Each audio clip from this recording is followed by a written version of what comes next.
आप सभी का हार्दिक स्वागत है। साथियों, आज हम एक नए क्लास की शुरुआत कर रहे हैं जिसका नाम है वातापी के चालुक्य वंश। क्या नाम है? वातापी के चालुक्य वंश। साथियों, आशा करते हैं कि आप लोग पिछली क्लासेस को अच्छे से देख रहे होंगे और उसके नोट्स को तैयार भी कर लिए होंगे। आज हम अपने इस नई क्लास को शुरुआत करने से पहले थोड़ा सा मैप पर समझने का काम करेंगे कि ये वातापी के चालुक्य वंश कहाँ पर स्थित थे और इनके जो अन्य समकालीन शासक थे वो कौन कौन थे। मतलब कि हमारे लिए जानना महत्वपूर्ण हो जाता है कि इनके जो समकालीन रहे होंगे वो कौन कौन रहे होंगे। इससे क्या होता है कि जो बाद के शासक होंगे उनको हम मतलब जो युद्ध होंगे उनसे उनको सही तरीके से समझ पाने में कहीं ना कहीं सक्षम हो पाते हैं। क्लियर इतना? इसके साथ साथ हम ये भी जानेंगे कि आखिरकार ये जो वातापी के चालुक्य स्थापित हो रहे हैं वातापी नामक स्थान पर, वो आ कहाँ से रहे? क्या इसके पहले भी कोई वंश वहां पर शासन कर रहा था? इसके पहले और कौन कौन से वंश थे जिसने उस स्थान को फलीभूत करने का काम किया है? क्लियर इतना?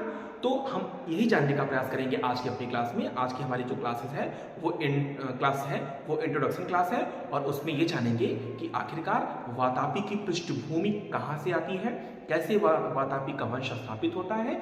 उसके साथ साथ हम ये जानेंगे कि आखिरकार इनके और जो समकालीन शक्तियाँ थी वो कौन कौन सी थी जिनका ये लोग, इसके जो शासक होंगे उनका उनसे सामना होगा।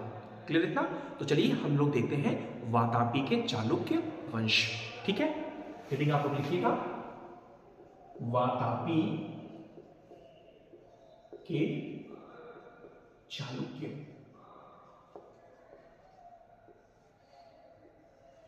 साथियों, मैं एक थोड़ा सा आपको बताना चाहूंगा कि यहां पर चालुक्य की बात बार बार आती है। क्या आती है? थोड़ा सा मैं क्लियर करता हूं इस चीज को कि जब चालुक्य की बात आती है तो चालुक्य, अगर हम दक्षिण भारत की बात करें तो तीन मिलते हैं। एक वातापी, फिर उसके बाद वेगी, फिर कल्याणी। ये देखिए स्थान के नाम पर, मतलब जिन्होंने वातापी पर शासन किया वो वातापी के चालुक्य कहलाए, जिन्होंने वेगी पर शासन किया वो वेगी के चालुक्य कहलाए, और जिन्होंने कल्याणी पर शासन किया वो कल्याणी के चालुक्य कहलाए। तो आप इसमें उलझिएगा मत, तीन चालुक्य शासक देखने को मिलेंगे। अभी हम जो बात कर रहे हैं वो कौन है? वातापी के चालुक्य। वातापी भी बोलते हैं और इनका नाम बादामी भी मिलता है। क्लियर इतना? तो ठीक है, इसको मैं मिटाता हूं और थोड़ा सा आपको मैप पर समझाने का काम करता हूं कि जो ये वातापी के चालुक्य है ये कहां से, मतलब कहां पर स्थित है और कहां से हमको देखने को मिलते हैं। तो मैं पूरा मैप नहीं बना रहा हूं। जो दक्षिण भारत है, क्योंकि हमारा जो विषय है वो क्या है? दक्षिण भारत है। एक मिनट शायद नीचे तक आपको ना दिखे।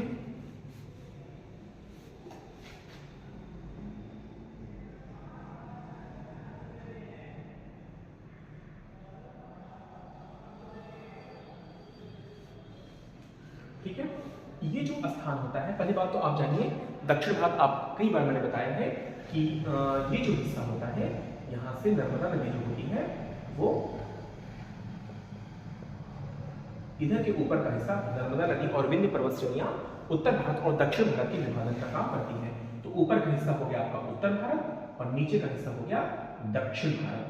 ठीक है, तो इस स्थान पर जो ये स्थान है ये पूरा एरिया पकड़ है दक्षिण भारत, और यहीं पर इस क्षेत्र पर अगर देखा जाए तो जो ये क्षेत्र बन रहा है यहां पर जो सबसे पहले इसको दक्षिणापथ भी बोलते हैं। तो यहां पर अगर सबसे पहले बात की जाए तो सातवाहन वंश पहले का मतलब है कि एक शक्तिशाली शासक के रूप में, एक शक्तिशाली वंश के रूप में इस क्षेत्र पर किसी ने शासन किया तो वो थे सातवाहन वंश के शासक।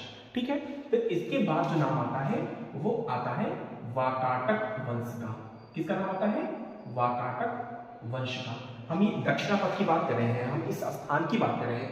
यहाँ पर सबसे मजबूत शासन के रूप में सातवाहन वंश देखने को मिलता है। फिर जब इसका पतन होता है तो उसके बाद वाकाटक वंश इस शासन क्षेत्र पर और इस स्थान पर अपने शासन सत्ता को बनाता है, मजबूत करने का काम करता है। और फिर जब इनका पतन होता है तो एक मजबूत शासन के रूप में हमको कौन देखने को मिलता है?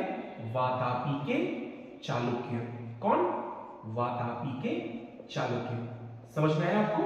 हम दक्षिण भारत की बात करें, दक्षिण भारत में ये जो स्थान है उसको हम दक्षिणापथ के नाम से जानते हैं। और इस दक्षिणापथ पर अगर सबसे पहले मजबूत शासन के रूप में किसी कोई देखने को मिलता है तो वो था सातवाहन वंश इस स्थान पर, और फिर उसके बाद वाकाटक वंश के शासक यहाँ पर शासन करते हैं, और फिर उसके बाद वातापी के चालुक्य के शासक यहाँ पर शासन करते हैं। तो वातापी के चालुक्यों को हम आराम से देखने का काम करेंगे ही।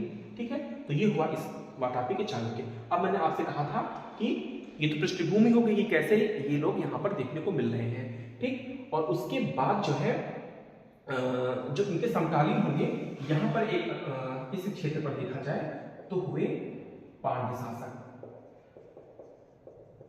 ठीक, और यहाँ पर आप जो है पल्लव वंश को, ये क्षेत्र है पल्लव वंश, मतलब कि इस क्षेत्र पर वातापी के चालुक्य हो गए, इस क्षेत्र पर पल्लव वंश हो गए, और सबके नीचे देखने को मिलते हैं पांड्य वंश। ठीक है ना? इतने लोग यहाँ पर, तो ये क्या थे? वातापी के चालुक्यों के कहीं ना कहीं समकालीन थे। तो इसका मतलब क्या हुआ कि जो ये शासक होंगे ये कहीं ना कहीं आपस में युद्धरत होंगे, एक दूसरे को परास्त करने का काम करेंगे, एक दूसरे पर विजय स्थापित करने का काम करेंगे। इसमें ध्यान दीजिएगा कि जब जैसे शासक होते हैं, मजबूत शासक आएगा तो उनकी सीमा में विस्तार होगा, और यहाँ का अगर कोई कमजोर होता है उसकी सीमा में कहीं ना कहीं कमी देखने को मिलेगी। तो सीमाओं में घटा बढ़ी देखने को आपको मिलती रहेगी। ठीक है, तो एक ऐसा मतलब एक जनरली आपको बताने का काम किया है। इस क्षेत्र पर वातापी के चालुक्य वंश, फिर उसके बाद इस क्षेत्र पर पल्लव वंश, और इस क्षेत्र पर पांड्य वंश के शासकों ने शासन किया। ठीक है, क्लियर इतना? इसको आप लोग समझ गए होंगे तो अच्छी बात है कि हमको जो यहाँ पढ़ने चले हैं वातापी के चालुक्य, अभी इस क्षेत्र पर इनको देखना है, आपके दिमाग में ये मैप बन जाए। अगर वातापी के चालुक्य की बात आती है तो दिमाग में आपके यह क्षेत्र आपको आ जाना चाहिए। यहीं पर कर्नाटक में एक स्थान है वातापी, वातापी या इसको बोलते हैं बादामी। ठीक है, और इसी बादामी नामक स्थान से ये इनका मूल स्थान था, यहीं से ये लोग अपने शासन की शुरुआत करते हैं। और हम देखते हैं कि ये गुजरात का कुछ एरिया लेते हुए महाराष्ट्र और कर्नाटक का क्षेत्र जो है इनके अधीन देखने को आपको आगे मिलेगा। क्लियर ना? तो मैथ आप लोगों ने समझ लिया होगा, इसको आप लोग ठीक है चाहे तो कुछ नोट कर लीजिए, फिर आगे बढ़ते हैं हम लोग। अगर हम स्रोत की बात करें तो इनके जो शासन रहा है, इनका जो शासन रहा है, इसमें सबसे ज्यादा पुरातात्विक साक्ष्य उसमें से अभिलेख जो है वो महत्वपूर्ण भूमिका निभाते हैं। तो स्रोत को हम दो भागों में बांटकर देख लेते हैं। एक है आपके सामने महत्वपूर्ण रूप में पुरातात्विक स्रोत। क्या है?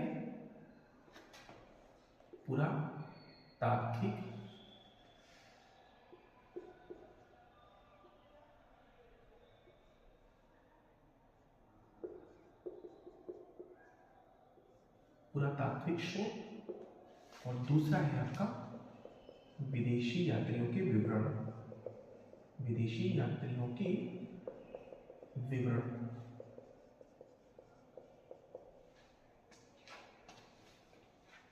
इसमें हम नाम ले सकते हैं, सबसे महत्वपूर्ण है एक इसके सबसे प्रतापी शासक होंगे पुलकेशिन द्वितीय।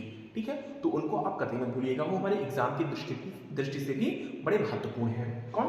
पुलकेशिन द्वितीय। तो उनका ही उनके शासनकाल का एक अभिलेख है ऐहोल अभिलेख, तो इसको आप कभी मत भूलिएगा। ऐहोल अभिलेख का नाम ये हमारे लिए, चाहे वो कॉम्पिटिटिव एग्जाम हो या फिर ये हमारा सब्जेक्टिव एग्जाम हो, यहाँ के लिए भी ये महत्वपूर्ण है।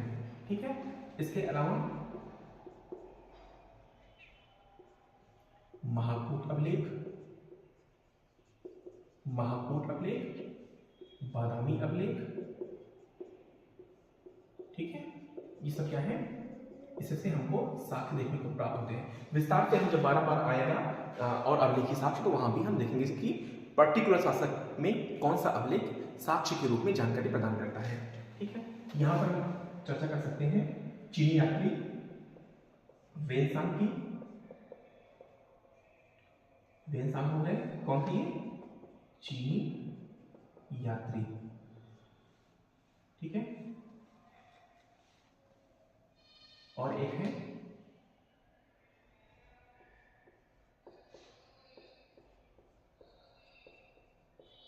ईरानी यात्री ताबरी। ठीक है, तो ये दो यात्री हैं जो इस वंश के विषय में जानकारी प्रदान करते हैं। ठीक है, तो ये रहा शोध। ठीक है, इसको आप लिख लीजिएगा, फिर मैं चलता हूं आगे की ओर।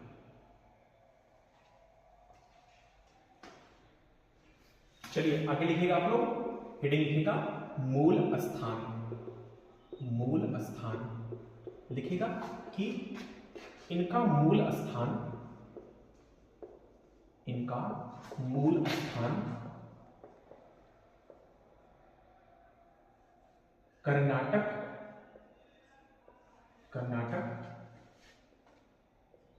राज्य के, कर्नाटक राज्य के बीजापुर, बीजापुर जिले में स्थित, बीजापुर जिले में स्थित बादामी या वातापी, दोनों ही नाम आता है, कंफ्यूज मत होइएगा। बादामी या वातापी, वातापी था।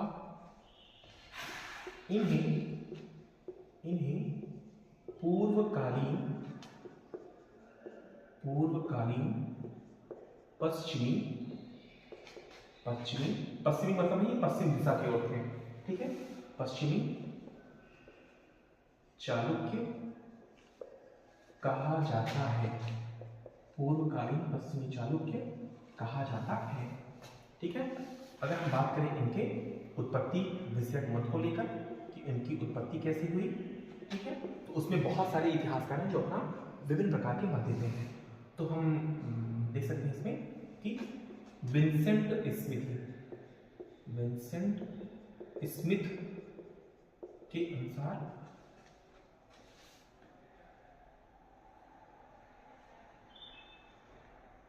मध्य एशिया, मध्य एशिया के चक जाति से, ठीक है, अगर हम बात करें डॉक्टर भंडारकर की, तो विदेशी, विदेशी गुर्जरों से उत्पत्ति, विदेशी गुर्जरों से उत्पत्ति, और हम देख सकते हैं डीसी सरकार के अनुसार, डीसी सरकार के अनुसार कन्नड़ कुल से संबंधित, कन्नड़ कुल से संबंधित, ठीक है, वेनसांग के अनुसार, वेनसांग बताता है कि लोग थे क्षत्रिय थे। अगर हम बात करें बादामी अभिलेख की, तो बादामी अभिलेख कहता है कि ये लोग क्या थे, ये मानव्य गोत्र से संबंधित थे, मानवीय गोत्र से संबंधित थे तथा हारीति की संतान थे।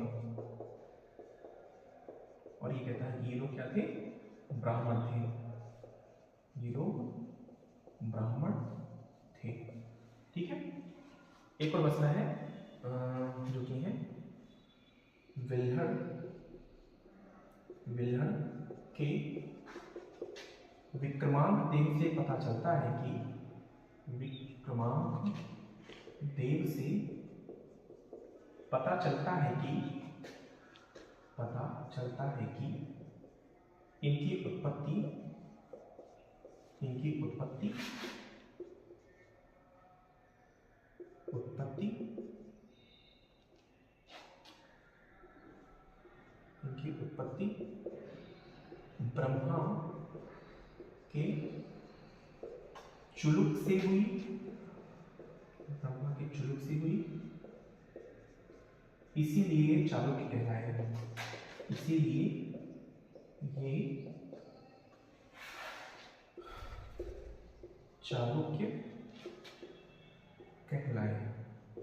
ठीक है, तो ये रहा इनके मूल स्थान से संबंधित। इनका जो मूल स्थान रहा है वो कर्नाटक में बीजापुर जिले में स्थित बादामी या वातापी नामक स्थान रहा है। और इनकी उत्पत्ति को लेकर विभिन्न प्रकार के मत देखने को मिलते हैं। उसमें ये सारे मत आपके सामने प्रस्तुत है, इसको आप नोट डाउन कर लीजिएगा। फिर चलते हैं आगे की ओर।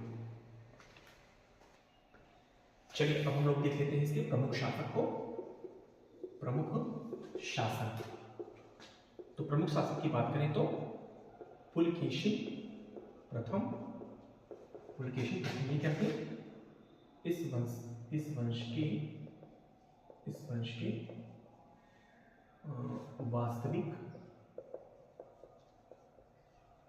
वास्तविक संस्थापक।